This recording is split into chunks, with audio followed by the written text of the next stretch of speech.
الحمد للہ رب العالمین والصلاة والسلام علی الانبیاء والمرسلین اعوذ باللہ من الشیطان الرجیم بسم اللہ الرحمن الرحیم رب اشرح لی صدری ویسر لی امری واحلل عقدۃ من لسانی یفقہوا قولی واجعل لی وزیرا من اہلی۔ محترم سامعین، السلام علیکم ورحمۃ اللہ وبرکاتہ۔ الحمدللہ قرآن پاک کا مطالعہ ہمارا جاری ہے۔ سورہ بقرہ کی آیت نمبر 188 تک ہم پڑھ چکے ہیں۔ آج انشاءاللہ ہم آیت نمبر 189 اور 190 پڑھیں گے۔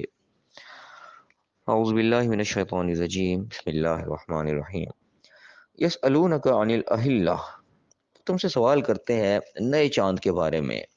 یہ اہلہ کا لفظ جو ہے کہ بالکل انٹیک لفظ ہے، قرآن پاک میں صرف ایک ہی مقام پر یہاں پہ آیا ہے، اور اس سے مراد ایک نئے چاند کو لیا جاتا ہے کہ نیا چاند جو ہوتا ہے۔ ویسے تو چاند کے لیے قمر کا لفظ استعمال ہوتا ہے، لیکن اہلہ بالکل نئے چاند کو کہتے ہیں۔ پہلی دوسری تاریخ کا جب چاند نظر آتا ہے، طلوع ہوتا ہے، اس کو اہلہ یا ہلال بھی کو کہا جاتا ہے۔ ہلال کا لفظ ہمارے یہاں استعمال ہوتا ہے، ہلال احمر وغیرہ۔ تو ہلال سے مراد بالکل ایک نیا چاند جو ہوتا ہے اس کو کہتے ہیں۔ اور ویسے جب ہم نے پڑھا تھا اس کو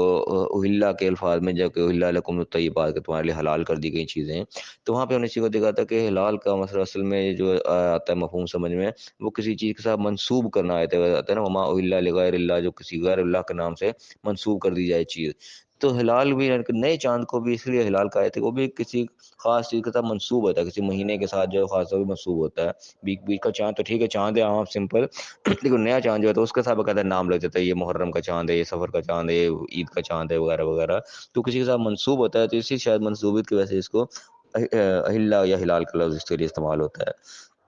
تو اس کے بارے میں آ رہا ہے کہ تم سے سوال کرتے ہیں نئے چاند کے بارے میں کہ یہ کیا ہے، اس کے ساتھ منسوبیت یا اس کا گھٹنا بڑھنا جو ہے کیا چیز ہے۔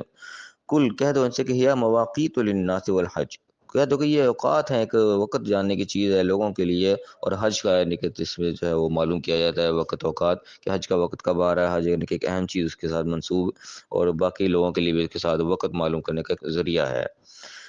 فرمایا کہ ولیس البر بان تأتوا البیوت من ظہورها ولکن البر من اتقى، اور اس میں یہ کوئی نیکی نہیں ہے کہ اگر تم احرام کی حالت میں یا اس میں جو ہے حج کے دنوں میں تم لوگوں گھروں کے پچھواڑے کی طرف سے، ان کے بیک سائڈ سے ان کے اندر آؤ، یہ کوئی نیکی کا کام نہیں ہے، بلکہ نیکی کا کام تو ہے وہ تو تقویٰ ہے، تم نے تقویٰ اختیار کرنا ہے، اللہ کا خوف اختیار کرنا ہے، وہ اصل میں نیکی ہے۔ یہ بھی یعنی کہ شاید تفاسیر میں اسی کا ہے کہ کوئی عقائد ان کے ہاتھ اس قسم کے تھے کہ چاند کی کچھ خاص اوقات کو یا حج کے کچھ دنوں میں وہ دروازوں سے داخل نہیں ہوا کرتے تھے، بلکہ بیک سائڈ سے کہ دیوار پھلانگ کے کوئی اس قسم کی انہوں نے رسم جاری کر رکھی تھی کہ ان کو کوئی نیکی کا کام وہ سمجھتے تھے کہ دروازوں سے نہیں داخل ہونا۔ واللہ عالم کیا اس وقت کا وہ ماحول تھا، کیا انہوں نے ایک بنا رکھا تھا اپنی طرف سے عقیدہ۔ اللہ تعالیٰ نے بھی اس کا بھی رد کیا کہ یہ کوئی نیکی کا کام نہیں ہے کہ تم بیک سائڈ سے پچھواڑوں سے جناب اور دیواریں ٹپ کے تم گھروں کے اندر داخل ہو رہے ہو، یہ کیا نیکی ہوئی؟ نیکی تو یہ ہے کہ تم تقویٰ اختیار کرو، کہ اللہ کا خوف تمہارے دل میں ہو، اس کا احساس ہر وقت موجود ہو کہ وہ مجھے دیکھ رہا ہے، کیمرہ مجھ پر لگا ہوا ہے، کیمرے کی آنکھ مجھے دیکھ رہی ہے ہر وقت، جو بھی میں حرکت کر رہا ہوں وہ اللہ کا نوٹ ہو رہی ہے، مجھے اس کے آگے جواب دہ ہونا ہے۔ اصل نیکی کام تو یہ ہے کہ تم اللہ کا احساس ہر وقت رکھو، تقویٰ کے ساتھ بچتے بچاتے چلو۔ اور میں وَأْتُوا الْبُيُوتَ مِنْ أَبْوَابِهَا، گھروں کے اندر ان کے دروازوں سے داخل ہو، یعنی کہ جو انسانوں والا طریقہ ہے اسی طریقے سے داخل ہو، یہ کہ تم نے الٹ پلٹ کام شروع کر رکھے ہیں، اس میں کوئی نیکی نہیں ہے۔ پھر میں کہ وَاتَّقُوا اللَّهَ، اللہ کا تقویٰ اختیار کرو، اللہ سے ڈرو، اللہ کے جو ہے حدود ان سے بچتے ہوئے چلو، لعلکم تفلحون، تاکہ تم فلاح پاؤ، کامیابی تم حاصل کرو۔ یعنی کامیابی اس چیز کے اندر ہے کہ جو اللہ نے حدود مقرر کر رکھی ہیں ان حدود کے تو تجاوز نہ، ان سے بچتے بچاتے جو ہے وہ تم چلتے چلے جاؤ، تقویٰ کی والی زندگی گزارو، اس سے کامیابی ملنی ہے، نہ کہ تم دروازے چھوڑ کے دیواروں سے ٹپ کے آنا شروع ہو جائے، اس سے کیا نیکی ہوئی۔ پھر اللہ فرمائے کہ وقاتلوا فی سبیل اللہ، لڑو اللہ کی راہ میں، قتال کرو اللہ کی راہ میں، کن سے؟ الذین یقاتلونکم، ان سے جو تم سے لڑتے ہیں، ولا تعتدوا، اور حد سے تجاوز نہ کرنا، یعنی کہ بلا وجہ لڑائی کو اللہ تعالیٰ نے پسند نہیں کیا کہ بلا وجہ وہ لڑائی کرتے پھریں، لیکن جو آگے سے مزاحمت کر رہے ہیں، جو لڑتے ہیں آگے سے، ان سے لڑنا جو کہ اللہ نے یہاں پہ حکم دے دیا، اور یہ نہیں کہ حکمیہ کاٹ رہا ہے، وقاتلوا، لڑو ان لوگوں سے۔ اب یہ یعنی کہ اس قسم کا جو آرڈر کا لفظ ہوتا ہے نا، یہاں پہ اصل میں فرضیت ہوتی ہے، جو اللہ حکم دیتا ہے کہ اس کام کو کرو، وہاں پہ اللہ کی طرف سے آرڈر فرض ہو جاتا ہے، وہ کرنا پھر لازم ہو جاتا ہے۔ اس طرح کتبہ کے جو الفاظ ہیں نا، اس طرح ہم آگے انشاءاللہ آیت میں 216 میں پڑھیں گے وہاں پہ بھی آتا ہے کتب علیکم قتال، تم قتال جو ہے وہ فرض کر دیا گیا، وہاں پہ بھی یہ ترجمہ اس کا لکھا ملتا ہے، لیکن کتبہ سے مراد جس میں پہلے پڑھ لیا اس کے مراد فرض کرنا نہیں ہے، اسے فرض ہونا نہیں ہے۔ کتبہ مطلب کہ ایک اطلاع ہے، تمہارے پر لکھا ہوا ہے، تمہارے فرض کیا ہوا ہے، تمہارے پر ریٹن آرڈر موجود ہے۔ آرڈر اصل میں کہیں اور ہوتا ہے اس کی جگہ پہ، اب یہ قاتلوں کا یہاں پہ حکم آ گیا نا، حکم یہاں پہ اصل میں اللہ کی طرف سے آیا، فرضیت یہاں پہ ہو گئی۔ کتب علیکم قتال جو وہاں پر اس کا یہ معنی ہوگا کہ تمہارے پاس قتال لکھا ہوا ہے، فرض کر دیا گیا تمہارے پاس، تمہارے پاس ریٹن آرڈر موجود ہے، تو وہاں بیسیکلی اس آیت میں وہ فرض نہیں ہو رہا، فرض تو پہلے ہو چکا ہے،